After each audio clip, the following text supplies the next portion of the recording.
বিমান বাংলাদেশ এয়ারলাইন্সের BG388 ফ্লাইটটি আকাশে ওড়ার আগে বিস্মিত হয়েছিলেন অনেক যাত্রী। শনিবার ককপিট থেকে কেবিন ক্রু এয়ারক্রাফট জুড়েই দায়িত্বে রয়েছেন নারী। শেষ পর্যন্ত শুভেচ্ছা বিনিময়ে যাত্রীরা বুঝতে পারেন আন্তর্জাতিক নারী দিবস উপলক্ষে ওই ফ্লাইটের পুরো দায়িত্বই ছিল নারীদের হাতে। নারী দিবস 2025 উপলক্ষে বিশেষ ফ্লাইটের ককপিটে ছিলেন ক্যাপ্টেন আনিতা, ফার্স্ট অফিসারের দায়িত্ব পালন করেছেন তাবাসসুম।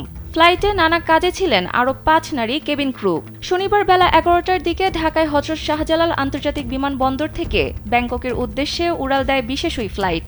ফিরতি ফ্লাইটে যাত্রী নিয়ে ফিরে আসেন বিকেলেই। আন্তর্জাতিক নারী দিবসের বিশেষ ওই ফ্লাইটে passenger checking, passport checking, boarding gate, passenger ও ব্যাগেজ লোডিং এবং ট্রিম শিট লোডিং সহ অন্যান্য গুরুত্বপূর্ণ সব কাজই সামাল দিয়েছেন রাষ্ট্রীয় পতাকাবাহী উড়োজাহাজ সংস্থা বিমানের নারী কর্মীরা। জেনেক্সে শিফট করো, লাইফকে লিফট করো।